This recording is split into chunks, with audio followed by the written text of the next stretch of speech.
இன்றைக்கு உங்களோடு பகிர்ந்து கொள்ளும்படி பரிசுத்த ஆவியானவர் கொடுத்த வார்த்தையை இருக்கிற நேரத்துக்குள்ளாக நான் உங்களோடு பகிர்ந்து கொள்ள ஆசைப்படுகிறேன். கர்த்தருடைய நாமம் மகிமைப்படுவதாக. கர்த்தர் இந்த வருஷ தொடக்கத்திலே நமக்கு ஒரு புதிய வருட வாக்கு தத்தமாக ஒரு வார்த்தையை தந்தார். நான் உங்களை ஏற்றுக்கொண்டு உங்களுக்கு பிதாவாக இருப்பேன் என்று சொல்லி உங்கள் மேலே ஆவலாக இருப்பேன், ஆர்வமாக இருப்பேன், ஆசீர்வாதமாக இருப்பேன் என்று கர்த்தர் சொன்னார். அதனுடைய தொடர்பாக கர்த்தர் அந்த முதல் ஞாயிற்றுக்கிழமை அன்று உங்களுக்கு சொன்ன வார்த்தையை நான் ஞாபகப்படுத்தி வருவேன். என்ன சொன்னார் ஆண்டவர்? நான் உங்களை பெருக பண்ணுவேன் என்று கர்த்தர் சொல்லி, இந்த வருஷத்திலே ஆண்டவர் உங்களை பெருக பண்ணுவேன். ஆவிக்குரிய ஆசீர்வாதங்களால். உங்களுடைய சரீர வளர்ச்சியில பெருக செய்யறதில்லை. ஏற்கனவே ஒரு சில பேர் பெருகிட்டீங்க, அதனால நீங்க கொஞ்சம் குறைக்கணும். எனவே அந்த பெருக்கம் அல்ல, கர்த்தர் உங்களை பெருக செய்வேன் என்று சொல்லியிருக்கிறார். உங்களுடைய வாழ்க்கையிலே என்னது? உங்களுடைய ஆவிக்குரிய வாழ்க்கையிலே ஆண்டவர் உங்களை பெருக செய்வேன் என்று சொல்றார். உலக பிரகாரமான ஆசீர்வாதங்களிலும் ஆண்டவர் உங்களை பெருக செய்வார். உங்களுடைய வேலை, உங்களுடைய தொழில், உங்களுடைய வியாபாரம், சரிங்களா, நீங்கள் கையிட்டு செய்கிற உங்கள் காரியங்கள் எல்லாவற்றிலையும் கர்த்தர் பெருக செய்வார். எதெல்லாம் பெருக வேண்டும் என்று சொல்லி நீங்கள் விரும்புகிறீர்களோ அதிலெல்லாம் ஆண்டவர் உங்களை பெருக செய்வார். இது ஒரு பக்கம். ஆவிக்குரிய காரியங்களிலே நீங்கள் பெருக வேண்டும் என்று ஆண்டவர் எதிர்பார்க்கிறார். அப்படி நீங்கள் பெருகும் பொழுது இந்த சரீர பிரகாரமான ஆசீர்வாதங்களும் இந்த உலக பிரகாரமான ஆசீர்வாதங்களிலும் ஆண்டவர் உங்களை பெருக செய்வார். உங்களை பெருக செய்வார். அதில் நம்ம 2 குறிப்பை தான் பார்த்துருக்குறோம். முதலாவது குறிப்பு, அன்பிலே நீங்கள் பெருக வேண்டும். நீங்கள் அன்பிலே பெருகும் பொழுது கர்த்தருடைய ஆசீர்வாதம் உங்கள் வாழ்க்கையில் பெருகும். எனவே இந்த பெருக வேண்டும் என்று சொன்னால் நீங்கள் சில காரியங்களிலே பெருக வேண்டும். அதில் 2வதாக ஒரு குறிப்பை தொடர்ந்து 2-3 வாரங்களமாக நான் தியானித்து வருகிறோம். விசுவாசத்திலே நாம் பெருக வேண்டும். விசுவாசத்திலே நாம் பெருக வேண்டும். அதை பற்றி தான் நான் கடந்த வாரமும் சொன்னேன், அதுக்கு முந்தின வாரமும் சொன்னேன். எனக்கு அருமையானவர்களே, இது ரொம்ப ரொம்ப அவசியமாக இருப்பதனால இது ஒரு பெரிய சப்ஜெக்ட் என்று நான் சொல்ல முடியும். அதனால தான் நான் ஒரே நாளில் இதை சொல்லி என்னால் முடிக்க முடியாது. கர்த்தருக்கு சித்தமானால் கர்த்தர் எனக்கு தருகிற ஆலோசனை கிடைக்கிற வரையும் இது தொடரும். இன்னும் நான் பெருக வேண்டிய காரியங்கள் நிறைய இருக்கிறது. தர்ம காரியங்களில் பெருகணும், நற்கிரைகளை பெருகணும். அதனால இவ்வளவுதான் நினைக்காதீங்க, அதை நான் அப்புறம் போவோம். முதல்ல இதை முடிப்போம். இது ரொம்ப பேசிக், இது ரொம்ப அடிப்படையான அவசியமான ஒரு காரியம். இது ஆவிக்குரிய வாழ்க்கையினுடைய அஸ்திபாரமே விசுவாசம் தான் அன்பார்களே. எனவே இந்த விசுவாசத்திலே நாம் என்ன செய்ய வேண்டுமா? நாம் பெருக வேண்டும். பெருகுவதற்கு என்ன செய்ய வேண்டும்? எப்படி நாம் பெருக வேண்டும்? இதைத்தான் நான் கடந்த வாரத்தில் நான் உங்களுக்கு சொன்னேன். என்னது? ஒரு சம்பவத்தை சொல்லி சொன்னேன். கர்த்தரை சார்ந்து வாழ்வது, கர்த்தரையே சார்ந்து வாழ்வது, கர்த்தர் மூலமாகவே நாம் பெற்றுக்கொள்ள வேண்டும் என்பது, அதுதான் விசுவாச வாழ்க்கை என்பது. வேதத்திலே நாம் வாசிக்கிறோம். விசுவாசம் என்பது என்ன? எபிரேயர் 11ஆம் அதிகாரத்தில் 1-2 வசனத்தை நீங்கள் எடுத்து பாருங்க. எபிரேயர் 11ஆம் அதிகாரம். விசுவாசமானது நம்பப்படுகிறவர்களின் உறுதியும் காணப்படாதவைகளின் நிச்சயமாயிருக்கிறது. அதனாலே முன்னோர்கள் நற்சாட்சி பெற்றார்கள். சரி, விசுவாசனா என்ன என்று சொன்னா காணப்படாததை நிச்சயம்தான் விசுவாசம். எனவே விசுவாசம் என்பதற்கான விளக்கம் நமக்கு தெரிகிறது. சரி, நல்லது. இப்போ நீங்க நினைக்கலாம், என்னங்க இது, நாங்களாம் ரட்சிக்கப்பட்டு ஞானஸ்நானம் எடுத்து நாங்கள் விசுவாசி என்ற பேரோட எத்தனை வருஷ காலமாகவே நாங்கள் விசுவாசியாக இருந்துகிட்டு இருக்கோம், இப்போ போய் விசுவாசத்தை பற்றி பேசிட்டீங்க. நான் உங்களுக்கு சொல்கிறேன், உங்களிடத்துல விசுவாசம் இல்லை என்று நான் உங்களிடத்துல நான் பேசிக்கொண்டு இருக்கல. ஐயா, உங்கள்கிட்ட விசுவாசம் இருக்கிறது. அந்த விசுவாசத்தில் நீங்கள் பெருக வேண்டும் என்றுதான் நான் இன்றைக்கு சொல்ல வருகிறேன். விசுவாசம் இல்லைன்னு நான் பேசுகிறேன். விசுவாசம் ரொம்ப ரொம்ப முக்கியம். 6வது வசனத்தை பாருங்க. அதே அதிகாரத்தில் 6வது வசனம் என்ன சொல்லப்பட்டிருக்கிறது? விசுவாசம் இல்லாமல் தேவனுக்கு பிரியமாயிருப்பது கூடாத காரியம். அப்ப ரொம்ப ரொம்ப அவசியம். தேவனோடு இணைந்து வாழ, சேர்ந்து வாழ, அப்படி நிலைத்து வாழ நமக்கு என்ன தேவை? விசுவாசம். விசுவாசம் இல்லாமல் தேவனுக்கு பிரியமாய் இருப்பது கூடாத காரியம். ஏனென்றால் தேவனிடத்தில் சேருகிறவன் அவர் உண்டென்றும் அவர் தம்மை தேடுகிறவர்களுக்கு பலன் அளிக்கிறவர் என்றும் விசுவாசிக்க வேண்டும். இந்த விசுவாசம்லாம் உங்கள்கிட்ட இருக்குது. இப்ப நான் இல்லைன்னு சொல்லல, புரியுதுங்களா? இந்த விசுவாசம்லாம் உங்கள்கிட்ட இருக்குது, இல்லாம இல்லை. அப்ப விசுவாசம் என்பது என்னன்னா கேட்டீங்கன்னா, நீங்க மட்டும் இல்லைங்க, இந்த உலகத்துல இருக்கிற அத்தனை மக்களுமே கடவுள்னு ஒருத்தர் இருக்கிறாரு, தெய்வம்னு ஒண்ணு உண்டு அப்படின்னு நம்புறாங்க. எல்லாரும் நம்புறாங்களா இல்லையா? எல்லா மதத்தாரும், அது எந்த தெய்வமா இருந்தாலும் சரி, அவங்களுக்குள்ள ஒரு நம்பிக்கை என்னது? கடவுள்னு ஒருத்தர் இருக்காருங்க, தெய்வம்னு இருக்காரு. இது என்னது? இது ஒரு விதமான விசுவாசம். இது ஒரு விதமான விசுவாசம். நீங்க நினைக்கலாம், இன்னைக்கு சில பேர்கிட்ட அப்படிப்பட்ட விசுவாசம் தான் இருக்குதுங்க. என்னது? கடவுள்னு ஒருத்தர் இருக்காருங்க, ஆண்டவர்னு ஒருத்தர் இருக்காருங்க. அதே போலதான் இன்றைக்கு சில கிறிஸ்தவர்களும் ரட்சிக்கப்படணும். இயேசுன்னு ஒருத்தர் இருக்காருங்க, ஆமாங்க, இயேசு தாங்க தெய்வம், அதோட தான் நிக்கிறாங்க அவங்க விசுவாசம். பாருங்க, உங்க விசுவாசத்தினுடைய அளவு எவ்வளவு நான் சொல்றேன். எவ்வளவு? இயேசு இருக்காரு. இயேசு இருக்காரா? இயேசுக்காரு. இயேசு தான் தெய்வம். இயேசு தாங்க தெய்வம். இயேசு உயிரோடு இருக்கா? இயேசு தாங்க உயிரோடு இருக்கிறாருங்க. இயேசு உங்களுக்கு பரலோகம்? ஆமாம், இயேசு தாங்க பரலோகம். இது என்ன? இது அவ்வளவுதான் உங்க விசுவாசம். இன்னைக்கு அப்படிப்பட்ட விசுவாசத்தில் தான் நிறைய பேர் வாழ்ந்துட்டு இருக்கிறாங்க, கிறிஸ்தவர்களும் சரி, மற்றவர்களும் சரி. அதுவல்ல விசுவாசம். அது ஆழமான விசுவாசம் அல்ல, அது விசுவாசத்துடைய வளர்ச்சியும் அல்ல. அந்த விசுவாசம் இங்கே பெருகிவிட்டதாக எண்ணிவிடவும் முடியாது. ஒரு வசனத்தை நான் உங்களுக்கு முன்பாக வைக்கிறேன். யாக்கோபு எழுதின நிருபம் 2ஆம் அதிகாரம் 19வது வசனத்தை பாருங்க. யாக்கோபு 2ஆம் அதிகாரம், தேவன் ஒருவர் உண்டென்று விசுவாசிக்கிறாய், அப்படி செய்கிறது நல்லதுதான், பிசாசுகளும் விசுவாசித்து நடுங்குகிறத.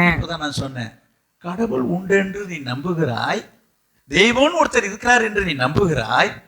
அவங்களுக்கும் உங்களுக்கு, நீங்க வந்திருக்கிற உங்களுக்கு என்ன வித்தியாசம்னா, அவங்க கடவுள் என்ன தெய்வம் என்னென்னமோ சொல்றாங்க, நாம என்ன சொல்றோம்? நம்ம ஆண்டவர் கர்த்தர் இயேசுன்னு சொல்றோம். இவ்வளவுதான் வித்தியாசம் அவங்களுக்கும். இன்றைக்கு இந்த கூட்டத்தை பத்தி நான் சொல்றேன், இன்றைக்கு கிறிஸ்தவர் கூட்டத்தை நான் சொல்றேன். என்னது? இயேசுன்னு ஒருவர் இருக்காருங்க. இருக்காரு. இப்படி சொல்ற நீங்க, அவர் சொல்ல பாருங்க, தேவன் ஒருவர் உண்டென்று விசுவாசிக்கிறாய், அப்படி செய்கிறது நல்லதுதான், அப்புறம் பிசாசுகளும் விசுவாசித்து நடுங்குகிறது. இங்க பாருங்க, அதனாலதான் சொல்றேன், இது ஒன்றும் பெரிய விசுவாசம் இல்லை. இவர் பேய் பிசாசு கூட என்ன என்ன என்ன என்ன விசுவாசிக்குது? இயேசு தான் தெய்வம்னு விசுவாசிக்குது. ஞாபகம் வச்சுங்க, இயேசு தான் உண்மையான தெய்வன்றது பேய்க்கு தெரியுது, பிசாசுக்கு தெரியுது. அதனால உங்களுக்கு தெரியலன்னு நான் சொல்ல வரல, நமக்கும் தெரியுது, உங்களுக்கும் தெரியுது, அவங்களுக்கும் தெரியுது. இல்லைன்னா பெரிய விஷயம் இருக்கு, வித்தியாசம் இருக்குது. சொல்லுங்க. அப்ப நான் என்ன சொல்ல வருகிறேன்? உங்களுக்கு தெரிந்திருக்கிறது மட்டும்தான் விசுவாசம் இல்லைன்னு நான் சொல்ல வரேன். நீங்க தெரிஞ்சு வச்சிருக்கீங்க, இயேசு தெய்வம், இயேசு ஆண்டவர், இயேசு ஜீவன் உள்ள கடவுள், அதுதான், அவ்வளவுதான். இன்னைக்கு நிறைய பேருடைய ஆவிக்குரிய வாழ்க்கை நிலைமை இப்படிதான் இருக்கிறது. பாருங்க, வீணான மனுஷனே, கிரியை இல்லாத விசுவாசம் செத்ததென்று நீ அறிய வேண்டுமோ? செத்ததென்று போதும் போதும் போதும். பார்த்தீங்களா? அதனால ஆண்டவர் மீது நம்பிக்கை வைத்திருப்பதோ, ஆண்டவர் உண்டு என்று நினைப்பதோ ஒரு பெரிய விசுவாசம் இல்லை. இதை எல்லாரும் நம்புறாங்க, நீங்க மட்டும் இல்லை. இந்த உலகத்துல கடவுள் நம்பிக்கை வைத்தோம் அத்தனை பேருமே தெய்வம் உண்டு, கடவுள் உண்டு. அதுல ஒரு பிரிவான ஒரு கூட்டம் தான் நம்ம கூட்டம். இயேசு தான் தெய்வம் நம்ம நம்புறோம். அவ்வளவுதான் வித்தியாசம் அவங்களுக்கும் நமக்கும். ஆனா அதை விட மேலான ஒரு காரியத்தை தான் ஆண்டவர் இன்றைக்கு இவங்களிடத்துல எதிர்பார்க்கிறார். புரியுதா உங்களுக்கு? எனவே ஆண்டவர் உண்டு என்று நம்புவதோ, இயேசுதான் தெய்வம் என்று நம்புவது மட்டும் அல்ல விசுவாசம். அடுத்ததாக உங்களிடத்துல இருக்கு கொஞ்சம் ஒரு வித்தியாசத்தை நான் சொல்றேன். விசுவாசிகள் இருக்குது, என்ன விசுவாசம் தெரியுமா? நிறைய பேருக்கு இருக்கு விசுவாசிகள்ல. இயேசுதான் தெய்வம்ன்றதோடு மட்டும் இல்லை, இயேசுவை பற்றி உங்களுக்கு என்ன தெரியும் அப்படின்னு நீங்க கேட்டா நீங்க என்ன சொல்லுவீங்க? இயேசுவால எல்லாம் கூடும், இயேசு பெரிய தெய்வம், இயேசு அற்புதங்களை செய்கிறவர், அவர் கடல் மேல் நடந்தவர், காற்றையும் கடலையும் அதற்றுகிறவர், மரித்த லாசருவை உயிர்த்தெழ செய்தவர், இறந்து போனவர்களை கூட உயிரோடு எழுப்பக்கூடிய வல்லமை உள்ளவர் அப்படின்னு சொல்றது யாரு? நீங்க தான், வேற யாரும் இல்லை, நம்ம தான்.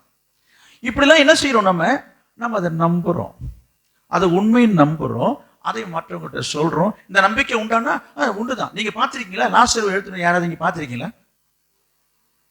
பார்த்ததில்லை. இயேசு கடல் மேல் நடக்கும்போது யாராவது போய் பார்த்தீங்களா? இல்லை. நான் என்ன சொல்றேன், இங்க எழுதி இருக்கிறது, அதை நம்ம நம்புறோம், அதை விசுவாசிக்கிறோம். ஆமா, உண்மை, அதில் நம்ம சந்தேகப்படலை. இன்னைக்கு நிறைய பேர் விசுவாசிகள் வாழ்க்கை நிலைமை அப்படிதான் இருக்கிறது. என்னது, அவரால் எல்லாம் முடியுங்க, அவரால் எல்லாம் செய்வாருங்க, அவர் அற்புதங்களை செய்தவருங்க, 5 அப்பத்தையும் 2 மீனை கொண்டு 5000 பேருக்கு கொடுத்தாருங்க, இந்த மாதிரி வாய் முழுக்க பேசுறது தாங்க. இப்போ என்ன சொல்ல வருகிறேன், உன் வாழ்க்கையில் என்ன நடந்தது அதாங்க எனக்கும் தெரிய மாட்டுதுங்க. என்னது, அது என்னமோ என் வாழ்க்கையில் எனக்கு எதுவுமே நடக்க மாட்டுதுங்க. நிறைய பேருடைய நிலைமை அங்கேதான் இருக்குது. கவனிங்க, தேவனால் எல்லாமாகும், தேவனால் எல்லாம் கூடும், தேவன் அற்புதம் செய்யக்கூடிய பேர், தேவனிடத்தில் வல்லமை உண்டு என்று நம்புகிறது மட்டும் விசுவாசம் இல்லை. 2 காரியம் சொல்லிருக்கேன். தேவன் உண்டு என்று நம்புறது மட்டும் விசுவாசம் இல்லை, தேவனால எல்லாமே செய்ய முடியுங்க என்று நம்புறோம் பாருங்க. சில பேர் கடவுள் அதெல்லாம் செய்வாரான்னு சில பேர் நம்பிக்கை இல்லாமல் இருப்பாங்க. உங்கள்கிட்ட இருக்க வித்தியாசம் என்னன்னா, அவரால் எல்லாம் முடியும், அவரால் எல்லாம் முடியும் அப்படின்னு நம்புறீங்க, அதுல எந்த சந்தேகமும் இல்லை. ஆனால் 3வது ஒரு காரியம், அப்படிப்பட்ட தேவன், அப்படிப்பட்ட வல்லமை உள்ள தேவன், அப்படிப்பட்ட ஆண்டவர் உங்கள் வாழ்க்கையில, உங்க தனிப்பட்ட உங்கள் வாழ்க்கையில எனக்கும் அவர் செய்வார் என்கிற ஒரு விசுவாசம் எத்தனை பேருக்கு இருக்கு? நிறைய பேருக்கு கிடையாதுங்க. நிறைய விசுவாசியின் வாழ்க்கையில கிடையாது. என்ன சொல்லுவாங்க, செய்வாரு, செய்தாரு, செய்யறாரு, எனக்கு செய்வாரான்னு தெரியலீங்க. கவனிங்க, நல்லா கவனிங்க. வேதத்தில் நிறைய சம்பவங்கள் இருக்கு. இதெல்லாம் படிச்சு பார்க்கும்போது என்ன சொல்றோம், ஆமா செய்தாரு தான், மோசே நடந்தாரு, தானியேலை சிங்கக்கபியில் இருந்து காப்பாற்றாரு, ஆமா நம்ம ஆண்டவர் பெரியவர் தான், சாத்ராக்கு மேஷாக் என்ன ஆபேத்நேகோ 3 பேரையும் நெருப்புலேருந்தே காப்பாற்றாரு, ஆமாமா எங்க ஆண்டவர் பெரிய. எல்லாம் சரிதாங்க, நம்முடைய வாழ்க்கையில அதாங்க தெரியல. நடக்குமா தெரியல. உன் வாழ்க்கையின் காரியங்களில கேட்டா நடக்குமா நடக்காதான்னு தெரியல, இது கிடைக்குமா கிடைக்காதா தெரியல, எனக்கு ஆண்டவர் செய்வாரா செய்ய மாட்டாரா தெரியல. இது என்னது? இது ரொம்ப ஆழமான விசுவாசம். இது அப்படியா? சொல்றது புரியுதா? அதனால தான் சொன்னேன், உங்களுக்கு விசுவாசம் இருக்குது, ஆண்டவர் உண்டுன்னு நம்புறீங்களே, அது ஃபர்ஸ்ட். 2வது, ஆண்டவரால் எல்லாம் செய்ய முடியும்னு நினைக்கிறீங்களே, அதுவும் விசுவாசம் தான். 3வது முக்கியமான ஒரு காரியம், உனக்கு நடக்குதா, உங்களுக்கு நடக்குதா, நமக்கு நடக்கும், எனக்கு நடக்கும், எனக்கு செய்வாரு, எனக்கும் அப்படி செய்வாரு என்கிற நம்பிக்கை, அதாவது இந்த விசுவாசம் எத்தனை பேருக்கு இருக்கிறது? பாருங்க, நிறைய பேர் சொல்லுவாங்க, வார்த்தையில சொல்லிட்டு இதுக்கு மேல ஆண்டவர் தாங்க என்னவாங்க, அது விசுவாசம்? அது இல்லை தானே? ஏன் இந்த விசுவாசம் நிறைய பேருக்கு இல்லை? ஆண்டவர் எனக்கு செய்வார் என்று ஏன் திட்டமா தைரியமா உறுதியா ஏன் சொல்ல முடியல? சொல்ல வாய் வார்த்தை ஏன் வரல? ஆண்டவரை நம்புறீங்க, ஆண்டவர் மேல நம்பிக்கை இருக்கிறது, ஆண்டவரால் செய்ய முடியுன்றது இங்க பாக்குறீங்க, கண்ணால பாக்குறீங்க, சாட்சிகளை கேட்கிறோம். நம்ம வாழ்க்கைன்னு வரும்போது நமக்கு இழுக்கிறோம், எனக்கு இன்னும் இழுக்கிறோம். ஏன் அந்த தயக்கம் வருது? ஏன் இந்த தடுமாற்றம் வருகிறது? ஏன் இந்த அவிசுவாசம் வருகிறது? நாம் அதை ஒத்துக்கொள்ள மாட்டோம். ஐயோ நான் விசுவாசிக்கிறேன்னு சொல்லுவோம். அவ விசுவாசிக்கிறீங்க, விசுவாசத்தோடு இருக்க வேண்டியதானே, ஏன் இல்லை? காரணம் என்ன? நான் உங்களுக்கு சொல்றேன். காரணத்தை பற்றி நம்ம அப்புறம் சொல்றேன். நான் உங்களுக்கு சொல்றேன், இது விசுவாச குறைவை காட்டுகிறது. அப்படிப்பட்டவர்களை பார்த்து தான் கர்த்தர் இந்த காலை வேளையிலே சொல்றாரு, நீங்கள் என்ன செய்ய வேண்டும்? விசுவாசத்துல வளர வேண்டும், விசுவாசத்துல பெருக வேண்டும். எனவே உங்களுக்கு இருக்கிற இந்த விசுவாசம் போதாது. உங்கள்கிட்ட இருக்க இந்த விசுவாசம் போதுமானதை இல்லாதனால தான் கர்த்தர் அதிகமான நீங்கள் நினைக்கிற எதிர்பார்க்கிற கிரியைகள் உங்கள் வாழ்க்கையில வெளிப்படலை. ஆண்டவர் செயல்பட முடியல, செய்யாமல் அது தடுக்கப்பட்டிருக்கிறது. நீங்க என்னதான் விசுவாசித்தாலும், என்னதான் விசுவாசமா இருக்கிறேன்னு சொன்னாலும், பிசாசு இங்க காதோட காது வச்ச மாதிரி வந்து என்ன சொல்லுவான்? இப்ப நம்ம இந்த வசனத்தை படிக்கும் போது கேட்கும் போது, சரி நம்ம விசுவாசிச்சுதான் பார்ப்போமேன்னு சொல்லிட்டு வந்துட்டோம்னு வச்சிங்களேன், அடுத்த நிமிஷமே அவன் வந்துட்டு, பார்க்குறியா இதெல்லாம் உனக்கு நடக்கிற விஷயம், உனக்கெல்லாம் நடக்குமா இது, நீ வேற யாருக்காவது நடக்கும்பா, உனக்கு நடக்காது என்று சொல்லி இங்க காதோடு காதல் வந்து என்ன செய்வான் பிசாசு. ஏனென்றால் அவருடைய வேலையே அதுதான். உன்னுடைய விசுவாசத்தை தடை செய்வதும் தடுப்பதும் வளர விடாமல் செய்வதுதான் அவருடைய நோக்கமாக இருக்கிறது என்பதை நாம் புரிந்து கொள்ள வேண்டும். இதுக்கு என்னங்க செய்யலாம், இது எப்படி மேற்கொள்வது? யோசித்து பாருங்க. கர்த்தரிடத்துல நீங்க அதுக்கு வேண்டிய கிருபையை பெறணும். கர்த்தரோடு நெருங்கி நீங்க ஜீவிக்கணும். கர்த்தரோடு நெருங்கிய தொடர்புல, உறவுல, ஐக்கியத்துல இருக்கும் பொழுதுதான் நீங்கள் விசுவாசத்துல வளர முடியும். இயேசுவோடு கூட வாழ்ந்த, நடந்த, இருந்த சீஷர்களே சில நேரங்களிலே விசுவாசத்திலே குறைவுபட்டு போனார்கள். அப்படிப்பட்ட சீஷர்களை பார்த்து இயேசு என்ன சொன்னார்? அற்ப விசுவாசி என்றார். அற்ப விசுவாசி என்றார். அவங்கள பார்த்து கூட இருக்கின்றவங்களுக்கு, உங்களுக்கு ஏன் விசுவாசம் இல்லாமல் போயிட்டு என்று கேட்கிறார். ஏன் உங்களுக்கு விசுவாசம் இல்லை என்றார். நான் இப்பவும் சொல்றேன், உண்மைதான், உண்மை நிலைமை அதுதான். எனவே நம்முடைய உண்மை நிலைமையை நம்ம ஒத்துக்கொள்வோம். இன்றைக்கு நம்ம ஒரு பெரிய விசுவாச வீரன் காட்டிக்கொள்ள வேண்டாம், ஆனால் விசுவாச வீரனாக வாழ வேண்டும், வளர வேண்டும் என்கிற எண்ணமும் நோக்கமும் உங்களுக்குள்ள ஒரு குறிக்கோள் இருக்க வேண்டும் என்பதை தான் ஆவியானவர் எதிர்பார்க்கிறார். இதுவரைக்கும் வாழ்ந்ததெல்லாம் போட்டோம், எத்தனை வருஷமா இருந்துட்டீங்க. உங்க வாழ்க்கையிலே கர்த்தர் தேவன் கிரியை செய்யக்கூடாதபடி தடையா இருக்க காரணம் இன்னும் உங்களுக்குள்ள இருக்க விசுவாச குறைவு. நீங்க நினைச்சிட்டு இருக்கீங்க நான் விசுவாசமா, இந்த விசுவாசத்துக்கு பல அர்த்தங்கள் இருக்குதுங்க. நான் ஆண்டவர் மேல விசுவாசம் என்ன, நன்றி விசுவாசம். நீங்க பேசும்போது சொல்லுவாங்க, கொஞ்சமாவது உனக்கு நன்றி விசுவாசம் இருக்குதா அப்படி கேட்பாங்க பாருங்க. அது போல நீங்க ஐயோ நான் ஆண்டவருக்கு விசுவாசமா தான் இருக்கேன், ஐயா அந்த விசுவாசத்தை சொல்லல, அதுவும் ஒரு விசுவாசம். அதை தான் நான் முன்னாடியே சொல்லிட்டேன். விசுவாசத்துக்கு நிறைய படிகள் இருக்கிறது. நீங்க இன்னும் 2ஆம் கிளாஸ்ல தான் இருக்கீங்க. அதெல்லாம் ஆண்டவர் உண்டு என்று நம்புவது முதல் கிளாஸ். ரெண்டாவது என்ன, ஆண்டவரால் எல்லாம் செய்ய முடியும், அவர் ரொம்ப பராக்கிரமசாலி, பராக்கிரமான காரியங்கள் செய்கிறார் நீ நம்புறீங்க பாருங்க, அது 2வது படி. இந்த 3வது படியில தான் தடுமாற்றமா இருக்குது. என்னது, உங்களுக்கு நமக்கு எனக்கு நடக்குமா என்கிற போதுதான் ஒரு கேள்விக்குறி வந்துடுது. அதுல பாதி அதில் பேர மூளை போல நம்ம நிற்கிறோம். இந்த ஊசலாட்டத்துக்கு காரணம் என்ன என்று சொன்னார், நீங்கள் இன்னும் விசுவாசத்துல வளரல.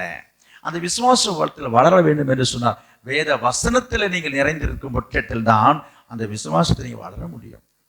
விசுவாசம் என்ன செய்யறான், அந்த வேத வசனங்களை உங்களிடத்திலிருந்து அவனை பொறுக்கிட்டு போயிடுறான். புரியுதா? அப்ப வேத வசனம் எதுக்காக அப்படி சொல்றேன்னா, வேத வசனம் என்பது என்ன, இன்னைக்கு நான் சில சம்பவத்தை சொல்ல போகிறேன். இப்படிப்பட்ட இந்த விசுவாச வார்த்தைகள், வசனங்கள் உங்கள் உள்ளத்தில் நிறைந்திருக்கும் போது மட்டும்தான் நீங்கள் விசுவாசத்தில் வளர முடியும். இப்போது நான் ஒரு சம்பவத்தை நான் உங்களுக்கு சொல்ல ஆசைப்படுகிறேன். பாருங்க, இன்றைக்கு நான் வாசித்த இந்த வேத பகுதியை நாம் திருப்பிக் கொள்வோம். யோவான் எழுதின சுவிசேஷம் 11ஆம் அதிகாரம். யோவான் எழுதின சுவிசேஷம் 11ஆம் அதிகாரம். இங்கு ஒரு சம்பவத்தை நாம் பார்க்கிறோம். நான் சொல்லிடுறேன், கவனிங்க.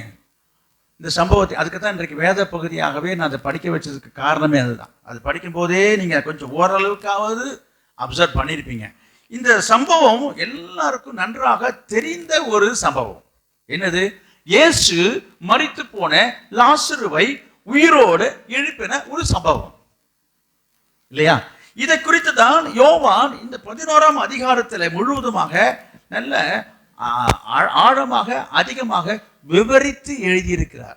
இன்னும் சொல்ல போனால் இது எப்படி இருக்கிறது என்று சொன்னால், இந்த சம்பவத்தை படிக்கும் பொழுது இன்றைக்கு உலக பிரகாரமாக இன்றைக்கு சிலர் மரித்து போன நிலையில என்னது, உலகத்துல அது ஒரு நடிகராக இருக்கட்டும், கட்சி தலைவராக இருக்கட்டும், யாராவது ஒரு பிரபலமான ஒரு நபர்கள் இப்போ இறந்து போன உடனே, அதுக்கு முன்னாடிலாம் பார்த்தீங்கன்னா வானொலியில நேரலை மூலமாக அது ஒளிபரப்புவாங்க.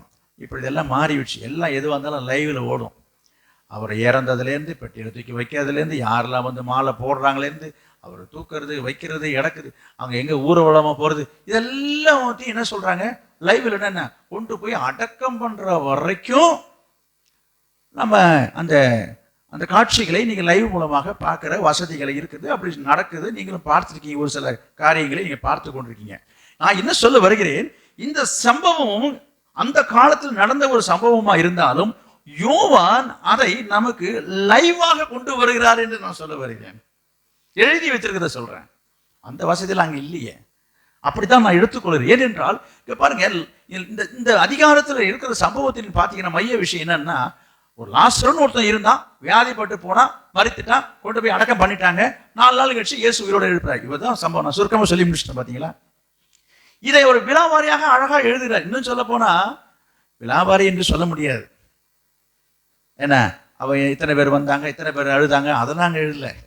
அதுல அவர் ரொம்ப செலக்ட் பண்ணி முக்கியமான சம்பவங்களை மட்டும், ஈவெண்ட்ஸ் மட்டும் அவர் அழகா எழுதுவதற்கே இந்த சம்பவம் இங்க எது வரைக்கும் போய் நிற்கிது பாருங்க.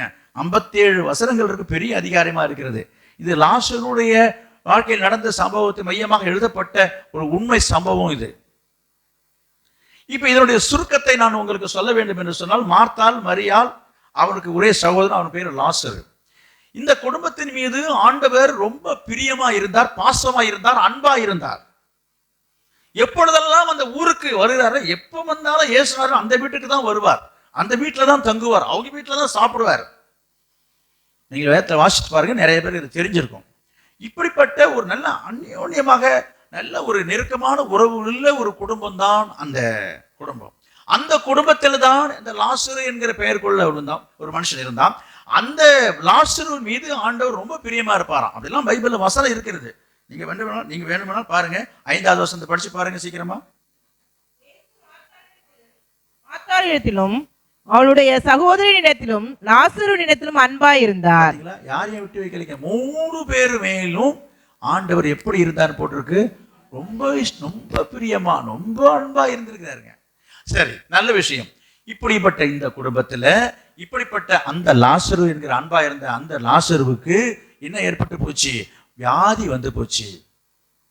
இந்த வியாதி வந்ததுன்னு சொன்ன உடனே இந்த 2 சகோதரி சேர்ந்து இயேசுநாதருக்கு ஆள் விட்டு அனுப்புறாங்க, செய்தி அனுப்புறாங்க.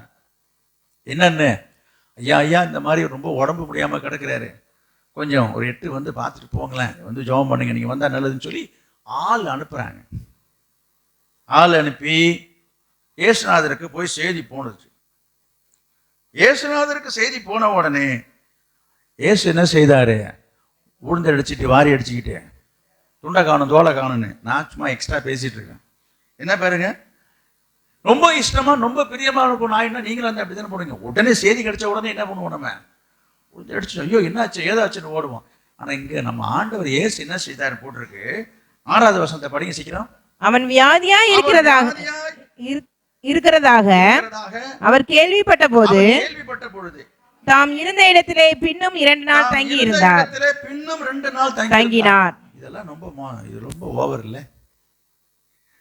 இது வினோதமா இருக்கு, விசித்திரமா இருக்குது. என்ன அன்பா இருந்தாருன்றாங்க, ரொம்ப பாசம்ன்றாங்க. செய்தி தெரியலன்னு பரவாயில்ல, செய்தி சொல்லி அனுப்பி ஆள் வந்து கேட்டுட்டு ரொம்ப அலட்சியமா இருக்கிறாருன்னா இதெல்லாம் அன்பா? இது இதெல்லாம் ஒரு பாசமா? இது யோசிச்சு பாருங்க. பின்னும் 2 நாள் என்ன, அவர் சீக்கிரமா போயிருந்தாலும் போயிருப்பார் போல இருக்கு. இந்த செய்தி கேட்டதுக்காகவே 2 நாள் வேணுக்கு இருந்த மாதிரி இருக்குதாங்க எழுதப்பட்டிருக்குது. ஆனா இன்னும் 2 நாள் இங்க இருப்போம் போய் அப்படின்னு சொல்லி இருக்கிறாரு. இருந்தாரா? இருக்கிறாரு.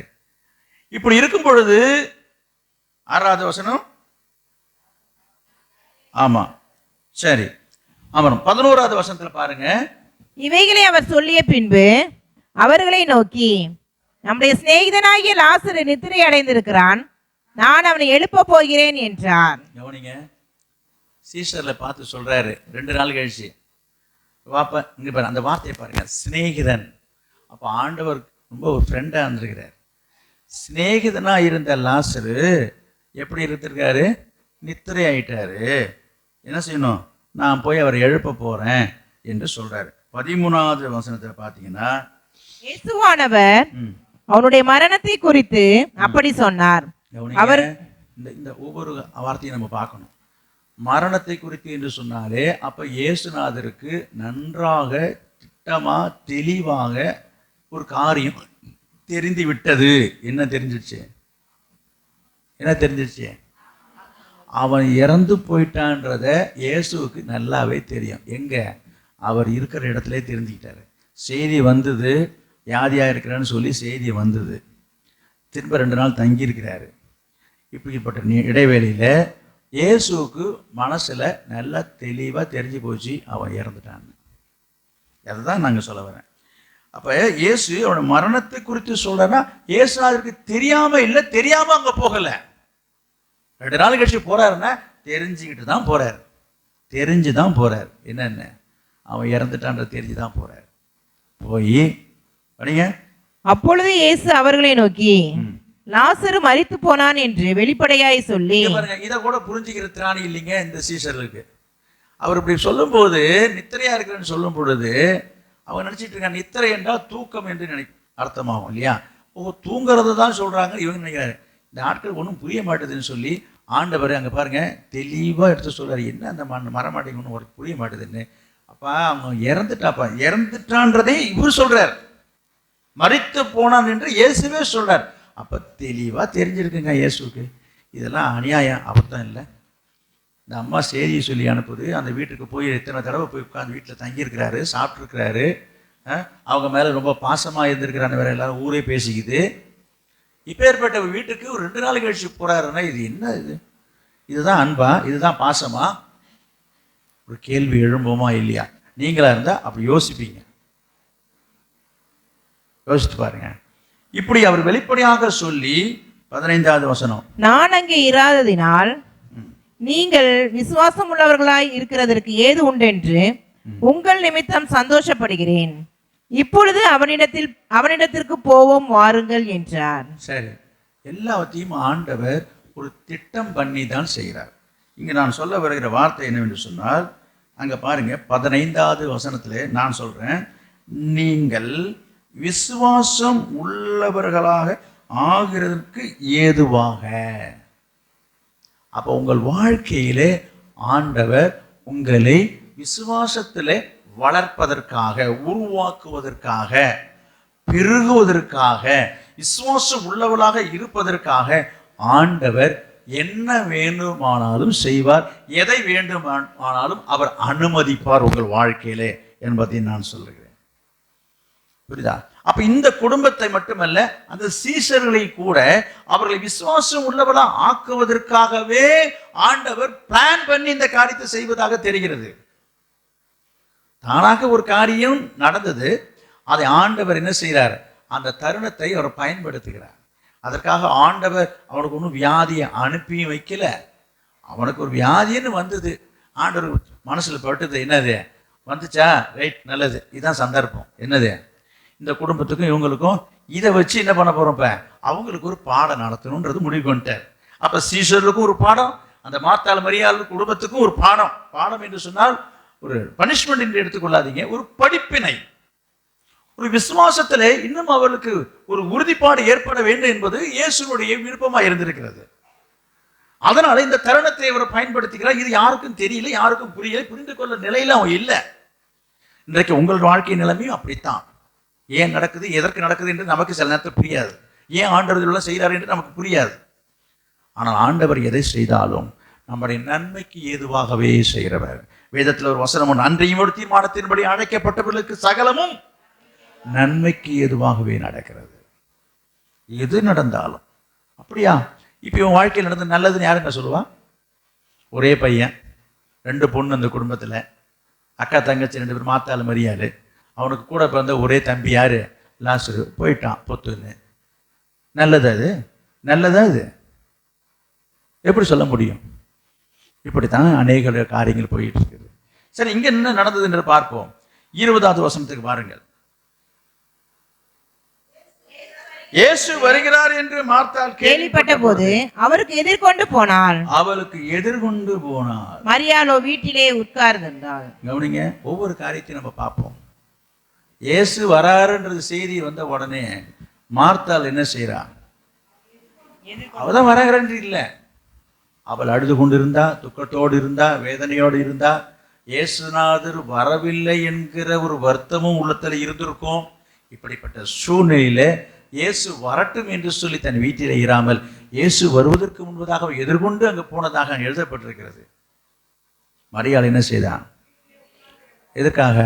அவளுடைய நினைப்பு என்னன்னா, எங்க போய் எங்க வந்தாலும் ஆண்டு நம்ம விட்டு வராமல் விடுவார்ன்ற இடத்துல இருந்த, வரக்கூடாதுன்ற இடத்துல இல்லை. சரி, இந்த சம்பவத்தை நம்ம பார்க்கும் பொழுது என்ன சொல்ல வருகிறேன்னா, இயேசுவின் மீது அவருக்கு வருத்தம் இல்லை என்பதை நான் உங்களுக்கு சொல்ல வருகிறேன். 21வது வசனத்தை படிங்க. மார்த்தாள் இயேசுவினிடத்தில் வந்து, ஆண்டவரே, ஆண்டவரே, நீர் இங்கே இருந்தீரானால் நீர் இங்கே இருந்தீரானால் இங்கே இருந்தீரானால் என் சகோதரன் மரிக்க மாட்டான். என் சகோதரன் மரிக்க மாட்டான். கவனிங்க, நீங்க இங்க இருந்தீங்கன்னா என் தம்பி இறந்திருக்க மாட்டான்னு தான் சொன்னானே தவிர, வேற விதமா நான் பேசணும்னா உங்களை வச்சு பேசுறேன். நீங்களா இருந்தா உலக பிரகாரமாக என்ன சொல்லுவாங்க? சாவுக்கு செய்ய சொன்னா சொல்ல மாட்டீங்களே. ஏன்னா இதெல்லாம் உங்களுக்கு தெரியாது பாஷை. இது என்ன பண்ணுறது? நீங்கள் சொல்லிட்டா என்னவும் ஆகிடுமா? சாவுக்கு செய்ய சொன்னால் கருமாதி வந்து அந்த மாதிரி உடம்பு சரியில்லைன்னு சொல்லி அனுப்புனோம். எத்தனை நாள் கழிச்சு வர்றது சொல்லுங்க? இப்போ வேகம் வருமா வராதா? கோபம் வருமா வராதா? வருத்தம் இருக்குமா இருக்காதா? நான் இங்கே வரல, உங்களுக்கு நெருக்கமானங்க, உங்களுக்கு நெருங்கின குடும்பம், நெருங்கின உறவு, நெருங்கின சொந்தம் ஆள் விட்டு அனுப்புறீங்க. உயிரோடு இருக்கும்போதே அலட்சியமாக இருந்துட்டு 4 நாள் கழிச்சு, அது செத்ததுக்கும் வரல, சாவுக்கும் வரல, செத்ததுக்கு அப்புறம் வந்து நிற்கிறாங்க. என்ன சொல்லி அழுவாங்க? நிறைய பேர் என்ன சொல்லி அழுவாங்க? அழுவுறதோடு இல்லை, அவங்க மேலே குறை சொல்லி, என்னது என்னை பற்றி ஒன்றும் அக்கறை இல்லை, முறுமுறுப்பு. என்னது, நான் எப்போ சொன்னேன், நீ அப்பயே வந்து உசுரோட இருக்க முகத்தை பார்த்துட்டு போயிருக்க கூடாதா? அப்படி இப்படி என்று சொல்லி புலம்பி தள்ளிடுவாங்க இல்லையா? சொல்லுங்க. இத்தனைக்கும் இந்த இயேசு அந்த குடும்பத்தை அதிகமாக நேசித்தார் எழுதியிருக்குது. இந்த அம்மா ஒரு கேள்விக்கிறேன், ஊர்லாம் பெருமை, ஊர் மெச்சிக்க பேசிக்கிறது தான், எங்கள் குடும்பத்து மேலே ரொம்ப பிரியமாக இருக்காராம், ரொம்ப அன்பாக இருக்காராம். அப்படியா? அதெல்லாம் சொல்லவே இல்லை. அதைத்தான் நான் சொல்ல வந்தேன். அப்படி சொல்லியிருக்குதா? அப்போ கூட அந்த வேதனையிலையும் ஆண்டவரை பார்த்து என்ன சொல்லுது? ஆண்டவரே, நீங்கள் இங்கே இருந்திருந்தீங்கன்னா, அது உண்மைதான், அப்படி இருந்திருந்தா மறிக்க மாட்டேன்றது உண்மைதான். அதை தான் சொல்ல முடியுதே தவிர, ஏன் வரல, எதனால் வரல, நீங்கள் இப்படி பண்ணிட்டீங்களே, இப்படி இருந்துட்டீங்களே, வந்திருக்கலாமே, அப்படி இப்படி என்று சொல்லி ஆண்டவரை குறை சொல்லலைன்னு சொல்கிறேன். இன்றைக்கி நிறைய பேர் ஈஸியாக வாய் வலிக்காமல் அடுத்தவங்க மேலே பழி போட்டு பேசுவாங்க. அடுத்தவங்க மேலே அவங்க சூழ்நிலை என்ன ஏதுன்றதை விசாரிக்க மாட்டாங்க, புரிஞ்சிக்க மாட்டாங்க, தெரிஞ்சிக்க மாட்டாங்க. நான் என்ன சொல்கிறேன், வராமல் போனது தவறு தான். எது நான் சொல்கிறேன், இயேசுவை சேர்த்து தான் சொல்கிறேன். வந்திருக்கணும் தான், ஆனால் ஆண்டவர் தவறு செய்கிறவர் அல்ல. அதற்கு காரணம் இருக்கிறது, அதை நம்ம பின்னால் பார்ப்போம். அதே போல் நம்முடைய வாழ்க்கையிலே சில நேரங்களிலே சிலர் ஏன் வரல என்பதை ஆராயாமல் என்ன செய்வோம், எடுத்த உடனே அவங்க மேலே கொட்டிடுவாங்க. இந்த இடத்துல நான் மார்த்தானுடைய செயலை நான் மெச்சுகிறேன், நான் பாராட்டுகிறேன். நான் ஒரு காரியத்தை இந்த இடத்துல நான் சொல்ல வந்தது என்னவென்று சொன்னால், கவனிங்க, ஆண்டவர் யார் மீது, எந்த குடும்பத்தின் மீது அதிக பாசமும் பிரியமும் அக்கறையும் அன்பும் வைத்திருக்கிறாரோ அந்த குடும்பத்துக்கு தான் அதிகமான சோதனை வரும். அவங்களுக்கு தான் பெரிய கஷ்டங்கள் வரும், அவங்களுக்கு தான் பெரிய நஷ்டங்கள் வரும், அவங்களுக்கு தான் இழப்பு வரும். என்ன திடீர்னு என்னமோ சொல்றீங்க? ஆமாம், இங்கே நான் வாசிக்கிறோம், இப்போதான் வாசித்தோம். இந்த 11ஆம் அதிகாரத்தில் என்னது 5வது வசனத்தில் எழுதியிருக்கிறது, இயேசு மார்த்தாள் இடத்திலையும் அவருடைய சகோதரிடத்திலையும் லாசருவிடத்திலையும் அன்பா இருந்தார் என்று தெளிவா எழுதியிருக்குது. அப்ப ஆண்டவர் அன்பா இருந்த அந்த குடும்பத்துக்கு இப்ப என்ன ஏற்பட்டு போச்சு? ஒரு பெரிய இழப்பு, ஒரு பெரிய நஷ்டம். என்னது? மரணம். அந்த வீட்டோட வாரிசு ஒரே பையன் இறந்துட்டாரு. பெரிய விஷயம் இல்லையா? வேற எதா இருந்தாலும் பரவாயில்லையே. நடந்தது யாருக்கு? எந்த குடும்பத்தின் மீது, எந்த வீட்டின் மீது ஆண்டவருக்கு ரொம்ப இஷ்டமும் பிரியமும் பாசமும் இருந்தாரோ அந்த குடும்பத்தில் தான் நடந்திருக்குது. இன்றைக்கு சில நேரங்களிலே உங்களை பார்த்து சிலர் கேட்பார்கள், உங்களை பார்த்து சிலருக்கு இந்த கேள்விகள் வரும். ஆண்டவர் உங்கள் மேலே அன்பாக இருக்காருன்ற, பிரியமாக இருக்குன்னு, உனக்கு ஏன் இந்த காயலா வருது, உனக்கு ஏன் இந்த வியாதி வருது, உனக்கு ஏன் இருமல் வருது, உனக்கு ஏன் தும்மல் வருது, உனக்கு ஏன் அது வருது இது வருது? என்னங்க இது வரும்? கேள்வி கேட்குறாங்க. இயேசு மேலே பிரியமாக இருந்துட்டா ஒன்றுமே வந்துடக்கூடாதான். நான் சொல்கிறேன், உங்களுடைய லாஜிக் கரெக்டு, வரக்கூடாதுன்னு நீங்கள் நினைக்கிறது தான் தவறு, சரியா? தவிர நீ சொல்கிறது தவறுன்னு நான் சொல்கிறேன். வராதுன்னு யார் சொன்ன? எனவே அப்படிப்பட்ட சூழ்நிலை அநேக விசுவாசிகள் என்ன செய்கிறாங்க? விசுவாசத்திலிருந்து தளர்ந்து விடுகிறார்கள். மற்றவர்கள் பேசுகிற வார்த்தையினால என்ன செய்கிறாங்க? இந்த மாதிரி கேள்வி கேட்குறாங்க, என்னால் பதில் சொல்ல முடியலையே. அப்போ ஆண்டவருக்கு என் மேலே அன்பு இல்லை போல் இருக்கு, பாசம் இல்லை போல் இருக்கு, பிரியம் இல்லை போல் இருக்கு. நோ, இல்லை பிரியமானே. இங்கே பார்க்குறேங்க, இங்கே பாருங்க, இயேசு அன்பா இருந்த குடும்பத்தில் தான் நடந்தது. ஏன் நடந்தது, எதற்கு நடந்தது, அதை தான் இப்போ நம்ம விவரித்து கொண்டு வருகிறேன். நம்ம பார்த்துட்டு வரோம் எதனால நடந்தது, ஏன் நடந்தது. 32வது வசனத்துல இங்கே பாருங்க, இந்த 21 32 ஒரு ஒற்றுமையை பாருங்க. 32 படிங்க.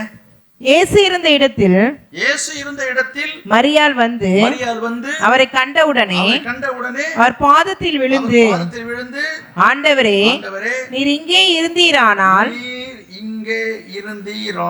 என் சகோதரன் மரிக்க மாட்டான் என்றாள். என்ன அக்கா தங்கச்சி, என்ன ஒற்றுமை, என்ன ஒருமலை. 2 பேரும் ஒரு சேர ஒரே மாதிரி பேசுறாங்க பாருங்க. என்ன சொல்றாங்க இங்க பாருங்க, இங்க இருக்கு 21ல இருக்கு. மார்த்தாள் இயேசுவினிடத்தில் வந்து, ஆண்டவரே, நீர் இங்கே இருந்தீரானால் என் சகோதரன் மரிக்க மாட்டான். 2 பேரும் ஒரே மாதிரி வார்த்தை, ஒரு மனத்தை நாம் அங்க பார்க்கிறோம். நல்லது. என்ன சொல்ல வருகிறேன், ஆண்டவரை அவர் என்ன செய்யல, குறை சொல்லல, குற்றப்படுத்தல. யோபனுடைய வாழ்க்கையில் நடந்த ஒரு சம்பவத்துல மனைவியே சொல்றேன், என்னது இவ்வளவு காரியம் நடந்ததுக்கு அப்புறம் என்ன யார் கடவுள் இருக்கேன், தெய்வத்தின் நம்பிக்கை, தேவனை தூஷித்து ஜீவனை விடும்.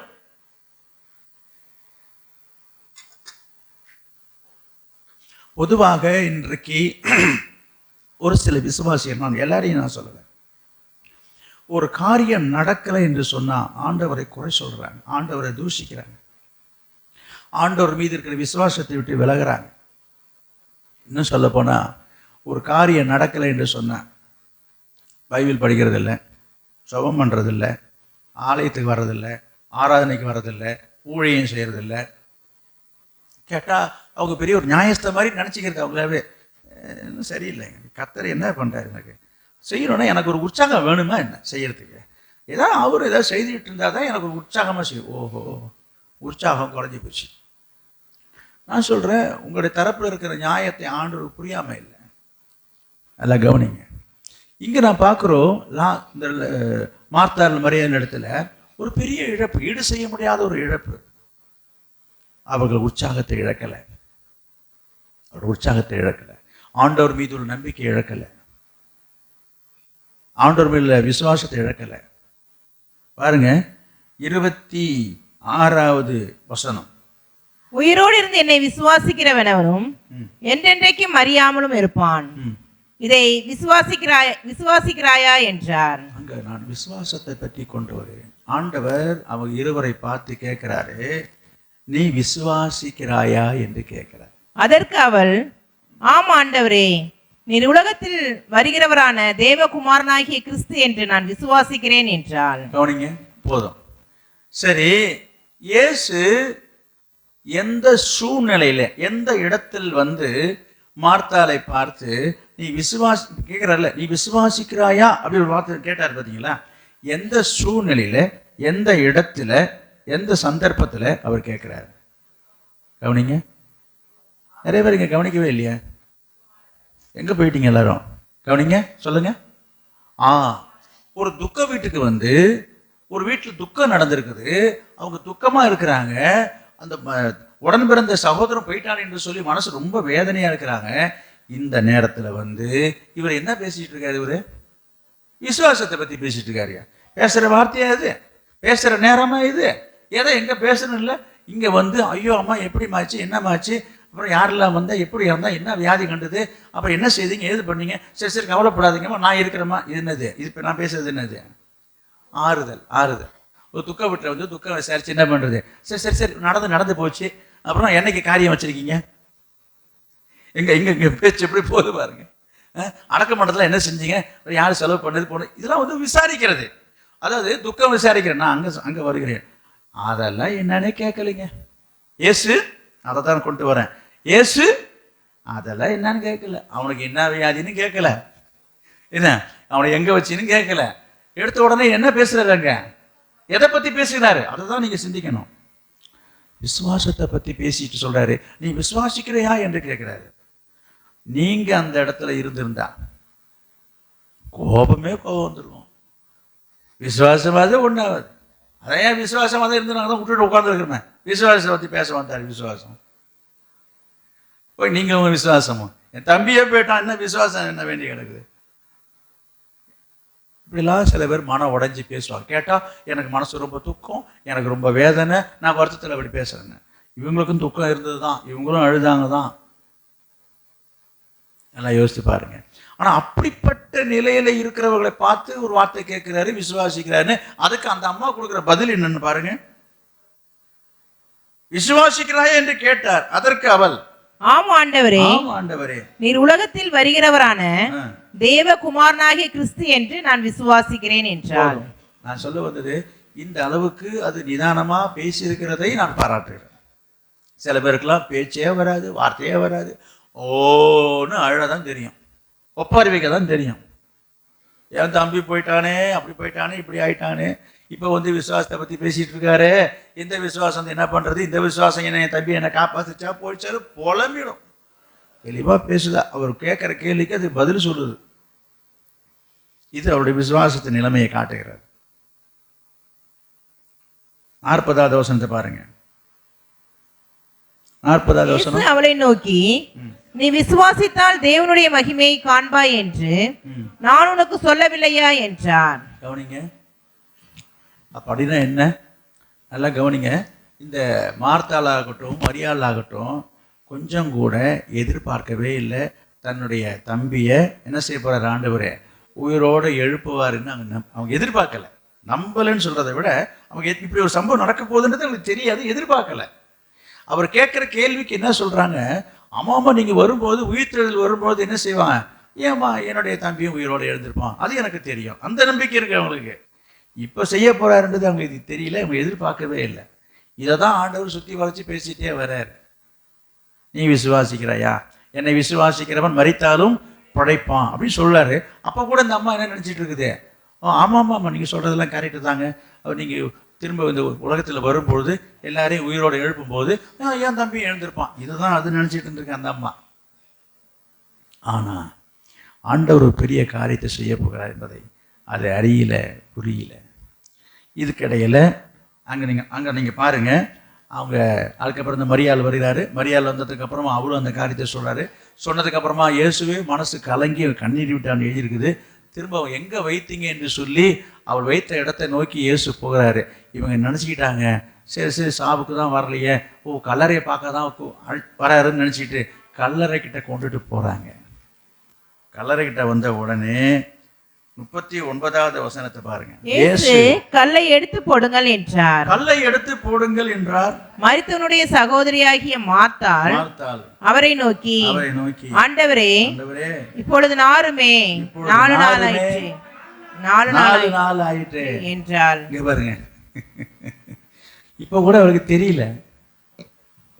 வந்தாரு, பார்த்தாரு, அதோட போயிடுவாருன்னு பார்த்தா அதை கல்லெல்லாம் எடுக்க சொல்றாரு. ஐயோ கல்லை எடுத்தா என்ன ஆயிடும், செத்து போனோம் 4 நாள் ஆச்சு, ஒரே நாத்தம். அவரே சொல்றார், நாருமே. இயேசு அவளை நோக்கி, நீ விசுவாசித்தால் தேவனுடைய மகிமையை காண்பாய் என்று நான் உனக்கு சொல்லவில்லையா என்றார். ஞாபகப்படுத்த, ஏமா நான் ஏற்கனவே உன்ட்டு சொல்லியிருக்கேன், சொல்லவில்லையா, சொல்லியிருக்கேன்ல, நீ விசுவாசம் தான். எங்க விசுவாசத்தை எதிர்பார்க்கிறாரு, எங்க விசுவாசத்தை காட்டணும், எங்க விசுவாசமா இருக்கணும், எந்த நிலையில விசுவாசமா இருக்கணும்ன்றதை நீங்க சற்று சிந்திச்சு பாருங்க. உங்க வாழ்க்கையில இதை விட தாண்டி பெரிய காரியம் நடந்துச்சா? உங்களுக்கு எத்தனையோ கஷ்டம், எத்தனையோ நஷ்டம், எத்தனையோ வேதனை, எத்தனையோ துக்கங்கள் உங்க வாழ்க்கையில் நடந்திருக்கு, நான் இல்லைன்னு சொல்ல. இது எல்லா துக்கத்திலையும் ஒரு பெரிய துக்கம் என்னன்னா மரணம் என்பதுதான் பெரிய துக்கம். வாழ்க்கையில நிறைய காரியங்கள் நமக்கு கஷ்டத்தை வருத்தத்தை கொடுக்குற சம்பவங்கள் நடக்குது, இல்லைன்னு சொல்ல. ஆனால் ஒருத்தவங்க நம்மளை விட்டு போயிட்டாங்க, நமக்கு ரொம்ப வேண்டியவங்க இறந்துட்டாங்க என்று சொன்னால் அது ஈடு செய்ய முடியாத ஒரு இழப்பு, அது ரொம்ப வருத்தத்தை வேதனை தரக்கூடியது இல்லையா? அப்பேற்பட்ட ஒரு சூழ்நிலையில் தான் கர்த்தர் அங்கே ஒரு காரியத்தை செய்து கொண்டிருக்கிறார், பேசி கொண்டிருக்கிறார். அந்த அம்மாவும் பதில் கொடுத்து பேசிட்டு இருக்கு. அவங்கள பார்த்து திருப்பி கேட்குறாரு, நீ விசுவாசித்தால் தேவனுடைய மகிமை காண்பார், நான் உனக்கு சொல்லலையா? திரும்ப அந்த விசுவாசத்தை பற்றி தான் பேசுகிறார். இன்றைக்கு உங்களை பார்த்து கர்த்தர் சொல்கிற ஒரு காரியம் அதுதான். நீ எவ்வளோ பெரிய துக்கமாக இருக்கட்டும், துயரமாக இருக்கட்டும், வருத்தமாக இருக்கட்டும், வேதனையாக இருக்கட்டும், கர்த்தர் சொல்கிறாரு, நீ விசுவாசித்தால் தேவனுடைய, நீ விசுவாசிக்கணும். இப்போ புரியுதுங்களா? அப்போ இந்த விசுவாசத்தில் நீங்கள் வளரணும். சரி, இந்த சம்பவத்தை ஆண்டவர் ஏன் இங்கே இப்படி அரங்கேற்றி கொண்டு வருகிறார்? இப்போ நம்ம லைவில் இருக்கிறோம். அந்த சம்பவம், இந்த நடந்த சம்பவத்தை யோவான் அழகாக இங்கே எழுதியிருக்கிறாருங்க. ஒவ்வொரு காரியத்தையுமாக இன்னும் எழுதணும்னா விரிவாக எழுதணும், இடமே கொள்ளாது. அதனால எடிட் பண்ணி தேவையானதை அவர் இங்கே எழுதி வைத்திருக்கிறார்கள். அதில் தான் நம்ம இங்கே பார்க்குறோம். இப்போ என்னாச்சு? அப்பொழுது மரித்தவன் வைக்கப்பட்ட இடத்தில் இருந்த கல்லை எடுத்து போட்டார்கள். இயேசு தம்முடைய கண்களை ஏறெடுத்து, பிதாவே, நீர் எனக்கு செவி கொடுத்தபடினால் உம்மை ஸ்தோத்தரிக்கிறேன். நீர் எப்பொழுதும் எனக்கு செவி கொடுக்கிறீர் என்று நான் அறிந்திருக்கிறேன். ஆனாலும் நீர் என்னை அனுப்பினதை சூழ்ந்து நிற்கும் ஜனங்கள் விசுவாசிக்கும்படியாக அவர்கள் நிமித்தம் இதை சொன்னேன் என்றார். போதும் போதும். நான் திரும்ப திரும்ப அந்த விசுவாசம் என்கிற வார்த்தையை உங்கள் கவனத்துக்கு நான் கொண்டு வருகிறேன். அப்ப எதற்கு இந்த ஒரு டிராமா?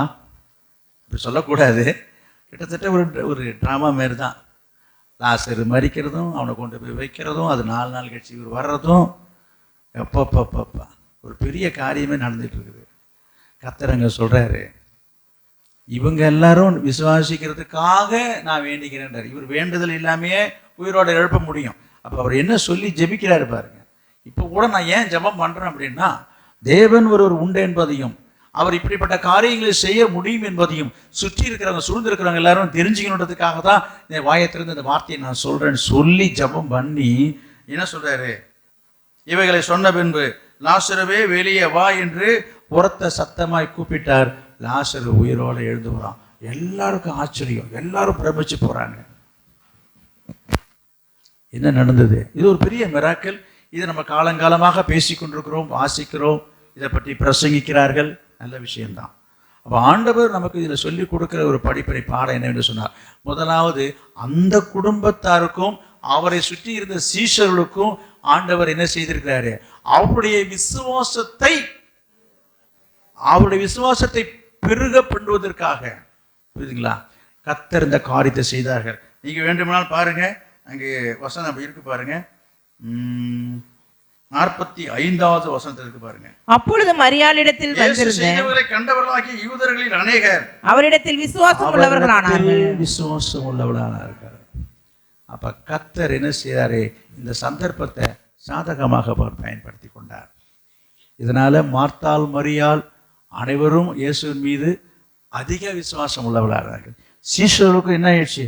ஓ, இயேசு சாதாரணமாக நம்ம நினைச்சிட்டு போடுறது, இப்படிப்பட்ட காரியத்தை அவர் செய்திருக்கிறார் என்று சொல்லி எல்லாரையும் பிரமிக்க பண்ணி வச்சுட்டார் ஆண்டவர். அப்ப இதன் மூலமாக இவருடைய மனதிலே, இவருடைய வாழ்விலே, இவருடைய எண்ணங்களிலே என்ன சிந்தை வந்துவிட்டது? ஆண்டவர் மீது அதிகமான விசுவாசத்தை வளர்ப்பதற்காக, உருவாக்குவதற்காக இந்த காரியத்தை செய்திருக்கிறார். நான் சொல்ல வருகிற சத்தியம் என்னவென்று சொன்னால், எனக்கு அன்பானவர்களே, உங்கள் வாழ்க்கையிலே உங்களுடைய விசுவாசத்தை அதிகமாக்குவதற்காக, பெருக செய்வதற்காக, வளர செய்வதற்காக கர்த்தர் என்ன செய்வார்? இந்த வழியாக, இந்த பாதையிலே உங்களை நடத்துவார். யாரை நடத்துவார்? யாருடைய வாழ்க்கையில நடக்கும்? சொல்லுங்க, யாருடைய வாழ்க்கையில?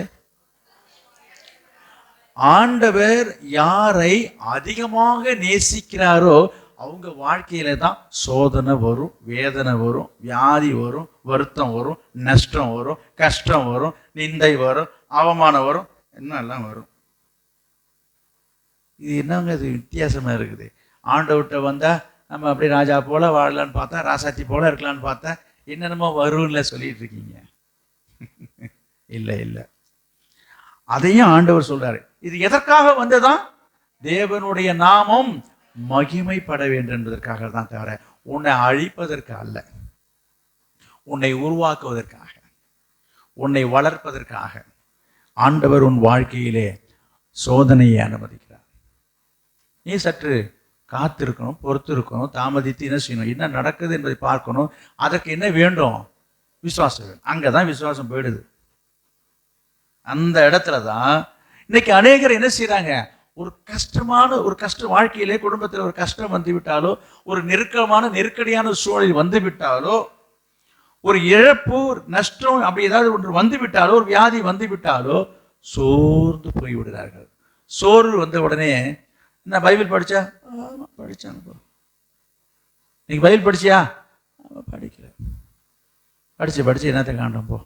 38 மார்க்கு தான் வந்திருக்குது.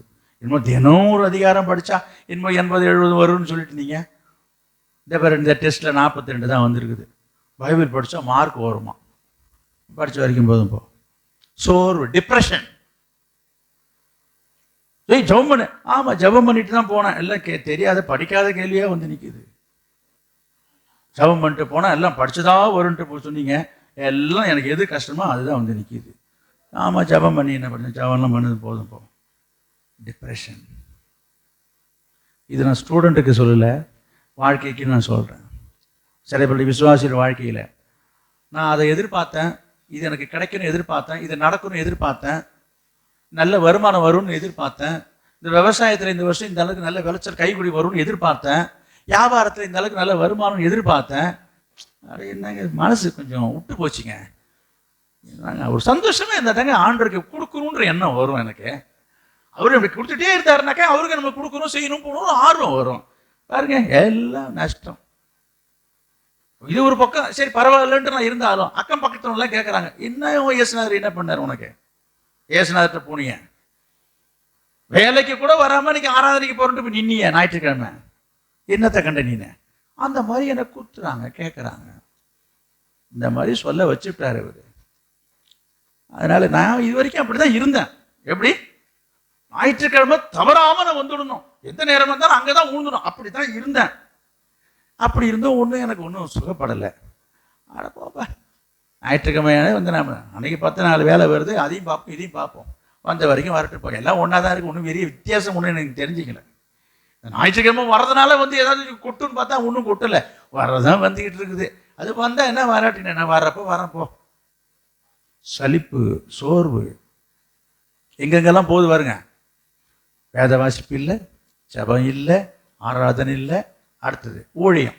ரொம்ப உற்சாகமாக ஓடுவாங்க, ஓடியாருவாங்க. என்னது செய்யாத வேண்டாம்னாலும் நான் செய்கிறேன் எடுத்துக்கிட்டு உழுது அடிச்சு வாரி அடித்து செய்கிறது, நான் அந்த வேலை செய்கிறேன் இந்த வேலை செய்கிறேன்னுட்டு. இப்போ இந்த சம்பவத்தை போல் ஏதாவது ஒன்று குடும்பத்தில் ஒன்று நடந்துருச்சு, நீங்கள் அவ்வளோதான் கண்ணத்தில் கையெழுச்சு. என்னாச்சு? அது கிடக்குப்பா. ஏதோ ஊழியம் செஞ்சால் என்னமோ வாரிக்கலான்னு சொன்னாங்க, என் காலை தான் வாரி விட்டார் அவர். ஊழியம் செய்தா என்னமோ அப்படி இப்படின்னாங்க. நான் வந்து என்னெல்லாம் ஊழியம் செஞ்சேன், தலையை தொடச்சி பார்த்தேன், பாத்திரத்தை கழுவி பார்த்தேன், சொத்தை ஆக்கி பார்த்தேன், அதை போட்டு பார்த்தேன், இதை போட்டு பார்த்தேன், ஒன்றும் இல்லை. மனசு விட்டு போச்சுங்க. மனசில் சந்தோஷம் இருந்தால் தாங்க ஒரு ஊழியம் செய்ய முடியும். நான் ஆசையாக ஆர்வமாக ஊழியம் செய்ய தான் வந்தேன், செஞ்சேன். என்ன கண்டாடி நான் கம்முன்னு இருந்தால் கூட நான் ஐயோ நான் ஆண்டவரெல்லாம் கொத்த சொல்லலை, நான் ஆண்டவரெல்லாம் குறை சொல்ல. அக்கம் பக்கத்தில் 4 பேர் கேட்குறாங்க, ஒரு நையாண்டி பண்ணுறாங்க, பேசுகிறாங்க, அந்த மாதிரி சொல்கிறதுக்கு நான் ஆளாக்கிட்டாரு. அதனால மனசு கஷ்டமாக இருக்குது, நான் அப்படி ஓரமாக ஒதுங்கிக்கிட்டேன். யாராவது செய்யட்டும் ஊழியம், யாராவது இந்த வேலையை செஞ்சுட்டு போட்டோம். டிப்ரெஷன் இருக்கீங்களா? இதுதான் விசுவாச குறைவு. இதுதான் விசுவாச குறைவு. கர்த்தர் சொல்றாரு, நீ விசுவாசித்தால் தேவனுடைய மகிமை காணும். நீ விசுவாசம் உள்ளவனா இருக்கிறாயா என்று மார்த்தாளை பார்த்து கேட்கிறாரு. கேட்டாதான் நான் பார்த்தோம். இன்றைக்கு உங்களை எல்லாரையும் பார்த்து தான் கேட்கிறாரு, நீ விசுவாசம் உள்ளவனாக இருக்கிறாயா? எங்க எப்ப?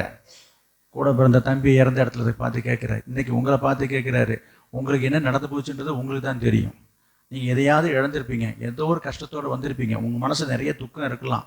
உங்கள் குடும்பத்தை நினச்சி, பிள்ளையை நினச்சி, எதிர்காலத்தை நினச்சி, நடக்காத காரியத்தை நினச்சி, இந்த மாதிரி காரியங்கள், எத்தனையோ காரியங்கள், நியாயமான காரியங்கள் இருக்குது, நான் இல்லைன்னு சொல்லலை.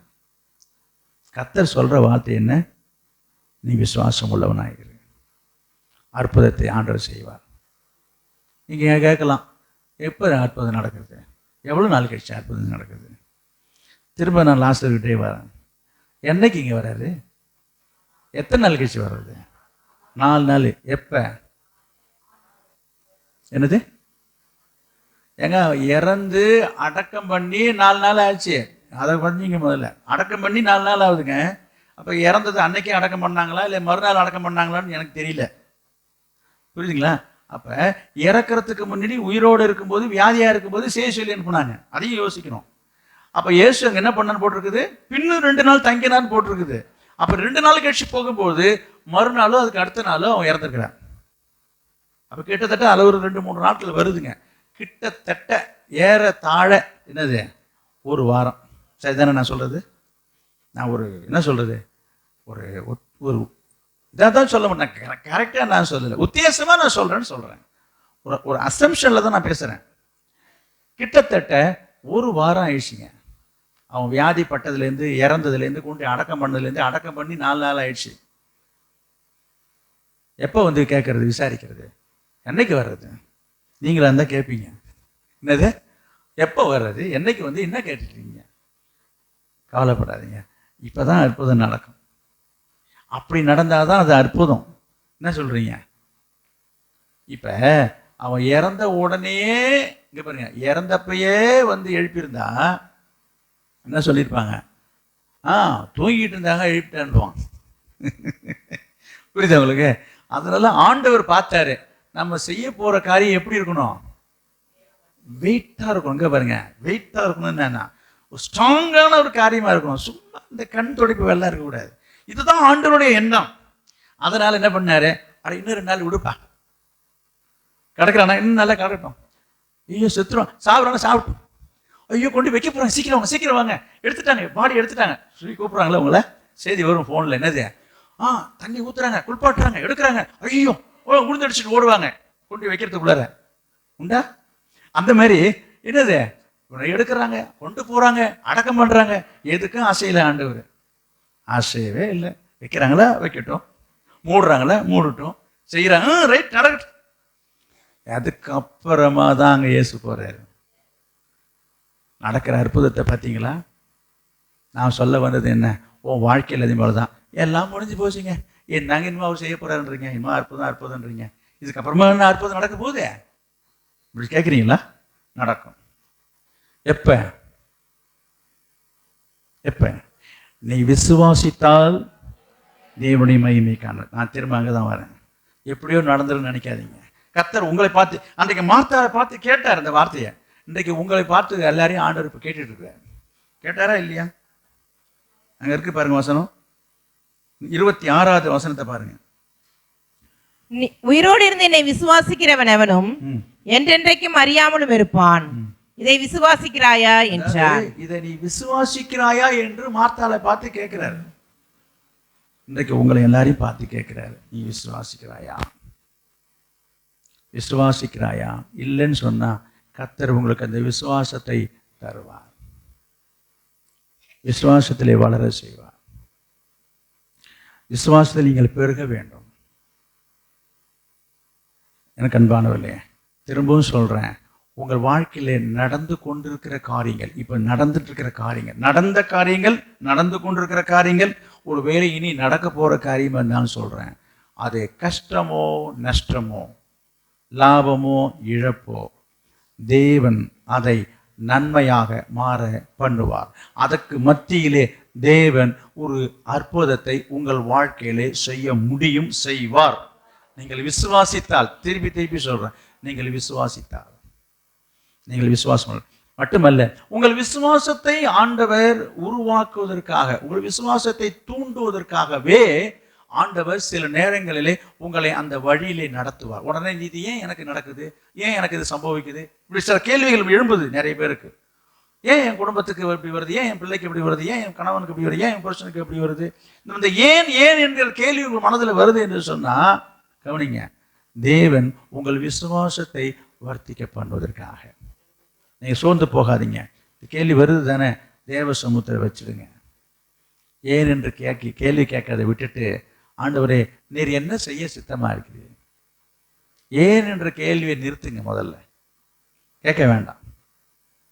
பவுலையும் சீலாவையும் சிறைச்சாலையிலே கையும் காலமா கட்டி தொழு மரத்தில் தொங்க விட்டாங்க. என்ன பண்ணாங்க அவங்க? உடனே தந்தி அடிச்சாங்க, டெலகிராம் கொடுத்தாங்க, இந்த மாதிரி எனக்கு கையை காலை கட்டி உள்ள வச்சிருக்கிறாங்க, சீக்கிரமா யாராவது ஆளை கொண்டு வந்து எனக்கு ஜாமீன் எடுக்கிறது ஏற்பாடு பண்ணுங்கன்னு சொல்லி என்ன பண்ணாங்க, என்ன செய்தாங்க? அப்படியா? அல்லது ஜெபம் பண்றாங்க, ஆண்டவரே நாங்க உமக்கு ஊழியம் தானே செய்தோம், ஊழியம் செய்ய தானே வந்தோம், உமக்காக உண்மையா நாங்கள் ஊழியம் செய்தோமே, எனக்கு இந்த நிலைமையா, இப்படிலாம் கொண்டாந்து விட்டுட்டாங்களே, ஊழியம் செய்ததுனாலதான் கொண்டாந்து வச்சிருக்கிறாங்க, உன் நாமத்தை சொல்றது தவறா என்று சொல்லி அங்க புலம்புல, முறையீடுல, குறை சொல்லல. நல்லா யோசித்து பாருங்க. அதை பத்தியே இந்த கேள்வியே கேட்கலைங்க. பவுலும் சீலாவும் என்ன செய்தார் என்று எழுதியிருக்குதாங்க. யோசித்து பாருங்க. பாடி தேவனை துதித்தார்களாம். என்னங்க கேள்வி முதல்ல கேட்கறதில்ல. அவர்கிட்ட வந்து, ஆண்டவரே எதற்காக எங்களை இங்கே கொண்டு வந்தீர், எதற்காக எங்களை அனுமதித்தீர், ஏன் எங்களுக்கு இந்த நிலைமை, இந்த கேள்வியே கேட்கல. ஆண்டவரை துதித்தார்கள். அங்க என்ன நடந்தது? அற்புதம் நடக்குது. சிறைச்சாலை அஸ்திபாரமே ஆடி போச்சு, கதவெல்லாம் திரண்டு போச்சு. பெரிய மிராக்கிள் நடக்குது. நான் உங்களுக்கு சொல்றேன், எந்த நெருக்கத்தில் போனாலும், எந்த நெருக்கடியில் போனாலும், இந்த ஏன் என்ற கேள்வி தூக்கி ஓரமா வச்சிருங்க. கேள்வி மனசுல எழும்பும் தான், நான் இல்லைன்னு சொல்லல. அதனால ஒரு பயனும் இல்லை. புரியுதுங்களா? அந்த ஏன் என்ற கேள்வியை விட்டுவிட்டு கர்த்தரை நோக்கி பாருங்க, கர்த்தரை துதிங்க, கர்த்தரிடத்துல முறையிடுங்க, கர்த்தர்கிட்ட கிட்டி நெருங்கி சேருங்க. இந்த மாத்தாள் மரியாதை போல அமைதியா பொறுமையா இருந்து உங்க விசுவாசத்தை காத்துக்கொள்ளுங்க, விசுவாசத்துல வளருங்க. கர்த்தர் பெரிய காரியத்தை செய்வார். இந்த சம்பவம் நமக்கு என்ன சொல்லி கொடுக்குதுன்னு சொன்னா, ஆண்டவர் யாரிடத்தில், எந்த குடும்பத்தின் மீது, எந்த விசுவாசியின் மீது அதிக பாசமும் பிரியமும் இருக்கிறாரோ அவங்களுக்கு தான் சோதனை வரும். அப்ப நீங்க முடிவு பண்ணுங்க, உங்களுக்கு நிறைய கஷ்டம் சோதனை வருதுன்னா ஆண்டவர் உங்க மேல பிரியமா இருக்குன்னு அர்த்தம். நிறைய பேர் அதை புரிஞ்சுக்கிறது இல்லை. ஆண்டவர் என்னை கைவிட்டுட்டாரு, ஆண்டவர் என்னை வெறுத்து விட்டாரு, ஆண்டவர் என்னை மறந்துட்டாரு, என் மேல பிரியமா இல்லை, அப்படிலாம் கிடையாது. உன் மேலதுக்கு தான், உங்க மேலதான் ஆண்டவருக்கு ரொம்ப அன்பு. அப்ப என்ன செய்யணும்? இந்த மாதிரி நேரத்தில் நீங்க சோர்ந்து போகாதீங்க. என்னங்க எப்படி நடக்குது, என்னங்க எப்படிலாம் வந்துட்டு இருக்கு, உன் மனசு ரொம்ப கஷ்டப்படுதுங்க நினைக்காதீங்க. கர்த்தர் உங்களோட இருக்கிறார், கர்த்தர் உங்களை நேசிக்கிறார், கர்த்தர் உங்களோட அன்பா இருக்கிறார். அப்படி அன்பா இருக்காருன்றீங்க. நான் எனக்கு வம்பே வந்துடும், நீங்க பேசிக்கிட்டே இருக்கீங்க, சொல்லிட்டே இருக்கீங்க. என்னது? அவர் பார்த்துட்டு கம்முன்னு இருக்காரு, பேசாம இருக்கிறாரு. என்னங்க மாட்டாரு, பதிலே தர மாட்டாரு. ஒரு சொப்பனத்திலே வந்து ஒரு பதில் சொல்லிட்டா கூட மனசு ஆறிடுங்க. ஒண்ணுமே பேச மாட்டாங்க. நேரா வருவார். மார்த்தாளுக்கு மரியாதைக்கு சொப்பனத்திலையும் வரல, 7 நாள் கழிச்சு தான் வர. அப்ப உங்களுடைய காரியங்களை குறித்து ஆண்டவர் ஒரு திட்டம் பண்ணி இருப்பார். அவர் திட்டம் பண்ணின காலத்திலே, நேரத்திலே அவர் உங்களை சந்திப்பார், இடைபடுவார், பேசுவார், வெளிப்படுத்துவார். வருவார், நிச்சயமா வருவார். அப்ப தெரியும், காத்திருக்கணும். பதில் தெரியலையே, பதில் கிடைக்கலையா, வரும். நீ விசுவாசமா இரு, நீ முறுமுறுக்காம இரு, நீ சோர்ந்து போகாம இரு, குறை சொல்லாம இரு, ஆண்டவரை குற்றப்படுத்தாம இரு. உன் கடமையை செய்ய, உன் ஊழியத்தை நிறைவேற்று, உன் ஜெபத்தை விட்டுடாத, உன் வேத வாசிப்பை விட்டுடாத. கர்த்தருக்காக என்னெல்லாம் செய்யணும்னு ஆசையா இருந்து செய்யோ அதை தொடர்ந்து செய்ய. அதை விட்டுட்டு அதை தூக்கி தேவ கிடக்கு போட்டு வரும்.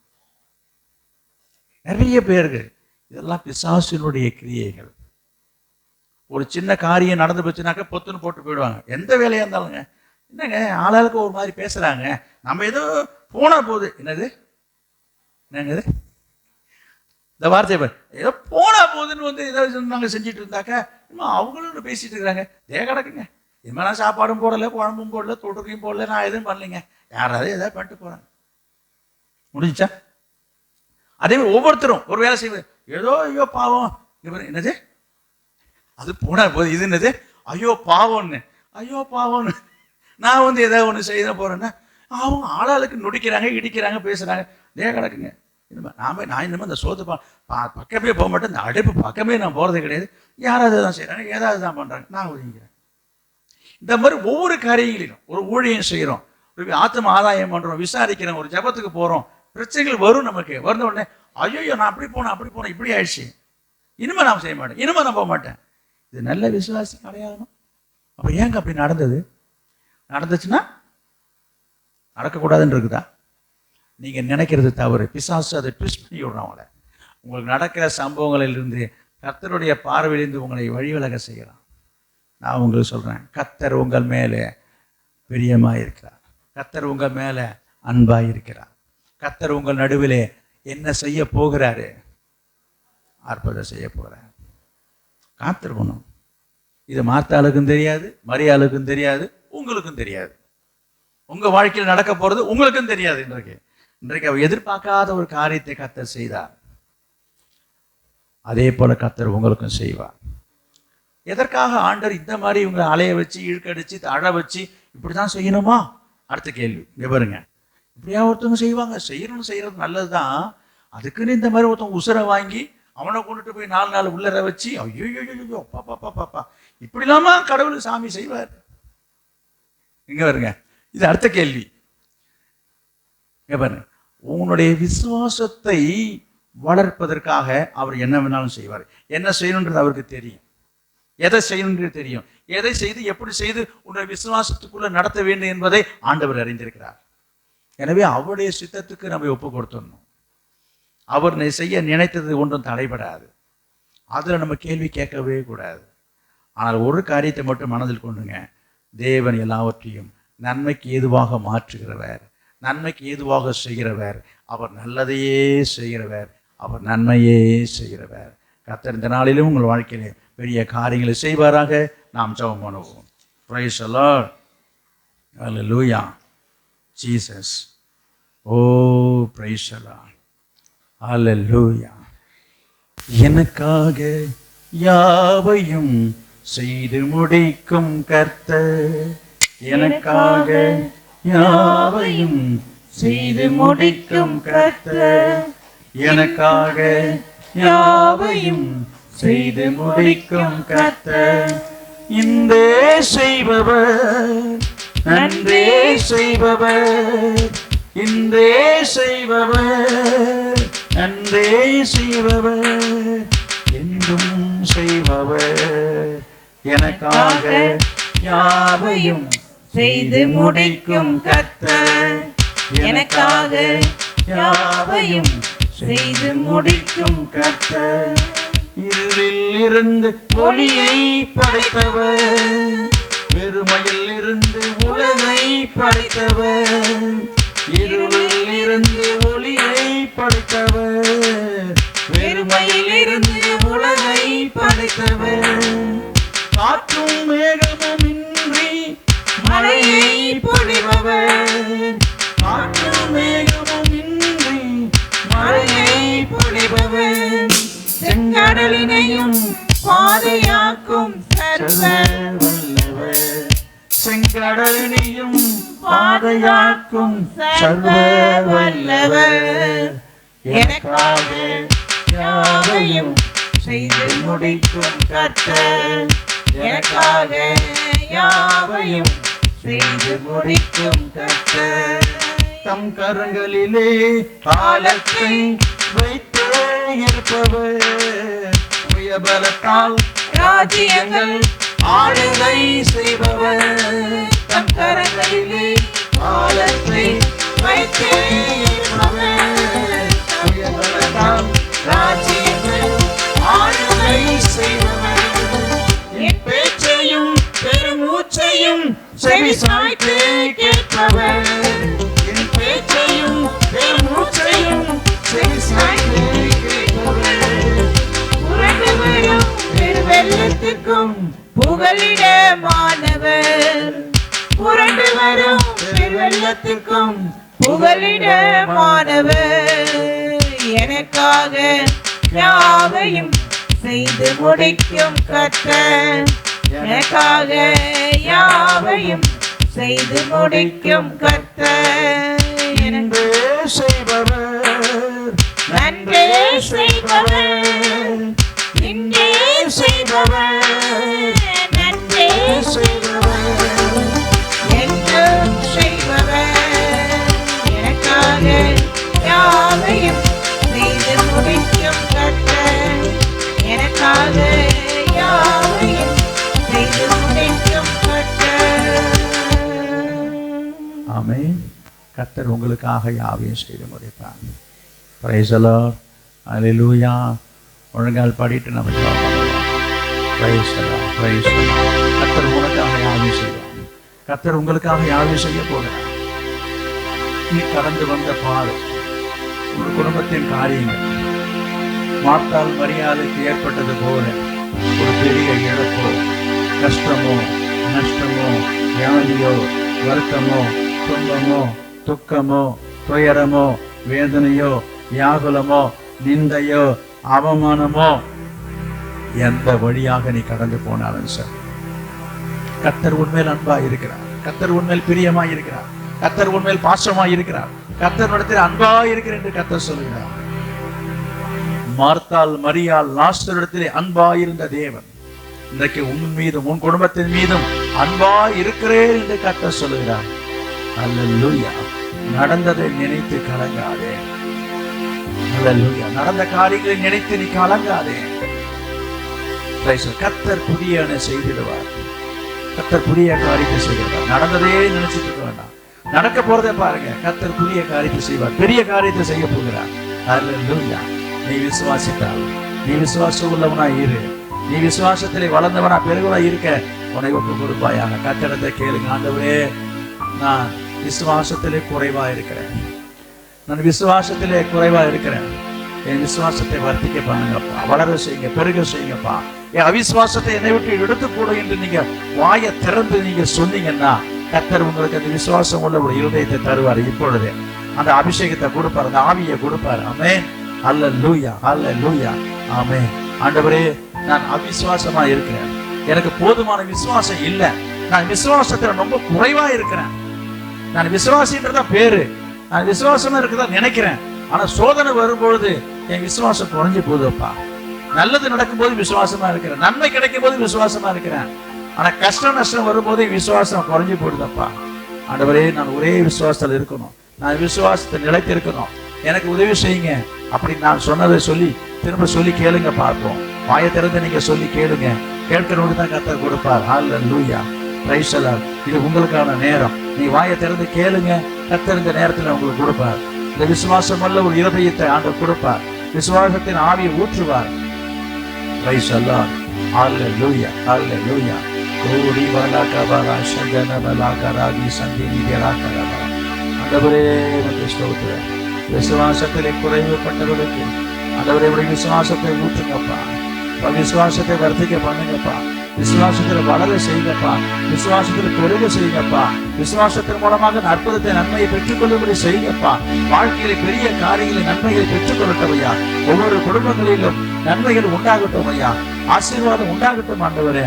அப்பா, உமக்கு ஸ்தோத்திரம். வீடாலாதார சந்தானபலாகராரி. ஓ, உமக்கு ஸ்தோத்திரம், ஸ்தோத்திரம், ஸ்தோத்திரம், ஸ்தோத்திரம், ஸ்தோத்திரம். அல்லேலூயா. எத்தனை பேருக்கு அந்த விசுவாசம் வேணும்? இப்படிப்பட்ட விசுவாசத்திலே நான் வளர விரும்புகிறேன், வாழ விரும்புகிறேன், எனக்கு அது வேண்டும் என்று கேட்கிறவர்கள், விருப்பம் உள்ளவர்கள் உங்கள் வலது கையை கர்த்தருக்கு நேராக ஆண்டவர் பார்க்கும்படியாக உங்கள் கையை உயர்த்தி ஆண்டவர்கிட்ட சொல்லுங்க. ஆண்டவரே, நான் விரும்புகிறேன், அது எனக்கு வேண்டும், எனக்கு இது தேவை, எனக்கு அது தாரும் அப்படி நீங்க சொல்லி கேளுங்க. கர்த்தர் இந்த நேரத்தில் உங்களுக்கு தருவார். அன்பின் பிதாவை நாங்கள் உம்மை ஸ்தோத்திரிக்கிறோம். இன்றைக்கு உம்மை பார்த்து உம்மை நோக்கி ஆண்டவரை உம்மை கேட்ட வார்த்தை வசனத்தின்படி அந்த விசுவாசத்துக்காக வாஞ்சித்து ஆண்டவரை ஜெபிக்கிற ஒவ்வொருவரையும் கண்ணோக்கி பாரு. அது வலது கரத்தை நீர் தொட்டு ஆசீர்வதி. அது வலது கரத்தை பிடித்து நீரோட வழி நடத்துங்கப்பா. உமக்கு ஸ்தோத்திரம், ஸ்தோத்திரம். விசுவாசத்தில் வளர்ந்து பெருகி சாட்சியோய் வாழ்கிற நீர் உதவி செய்யுங்கப்பா. உமக்கு ஸ்தோத்திரம், உமக்கு ஸ்தோத்திரம், உமக்கு ஸ்தோத்திரம். ஒப்பு கொடுத்த செபித்த ஒவ்வொரு மீதும் சிறுவர்கள், வாலிபர்கள், வயோதிபர்கள் ஆண்டவரே உமக்கு ஸ்தோத்திரம். வார்த்தையை கேட்டுக்கொண்டிருக்கிற ஆண்டவரே உமக்கு ஸ்தோத்திரம். ஆன்லைன் மூலமாக ஆங்காங்கே தூரத்தில் கேட்டுக்கொண்டிருக்கிற ஒவ்வொரு மீதும் இந்த அபிஷேகம் வந்து இறங்கட்டும். இந்த விசுவாசம் என்கிற வரம் வந்து இறங்கட்டும். ஆவி இறங்கட்டும். அப்பா, உமக்கு ஸ்தோத்திரம், ஸ்தோத்திரம். கிருபை வரங்களை தாரும். வேறு ஆசீர்வதியும் அற்புதங்களை செய்யுங்கப்பா. அவருடைய வாழ்க்கையில அற்புதங்கள் நிகழட்டும் ஆண்டவரே. உமக்கு நன்றி, உமக்கு ஸ்தோத்திரம். இயேசு நாமத்தில் ஜெபிக்கிறோம் நல்ல பிதாவே. ஆமென். ஆத்துமாவே கர்த்தரை ஸ்தோத்திரி. என் முழு வல்லமையோட பரிசுத்த நாமத்தை ஸ்தோத்திரி. என் ஆத்துமாவே கர்த்தரை ஸ்தோத்திரி. கர்த்தர் செய்த சகலவாறு மறவாதே. ஆமென். நம்முடைய கர்த்தராகிய இயேசு கிறிஸ்துவுடைய கிருபையும் பிதாவாகிய தேவனுடைய அன்பும் பரிசுத்த ஆவியானவருடைய அந்யோன்ய ஐக்கியமும் இப்பொழுதும் எப்பொழுதும் சதா காலங்களிலும் நம் அனைவரோடும் சகல பரிசுத்தவான் கூட தங்கி இருப்பதாக. ஆமென்.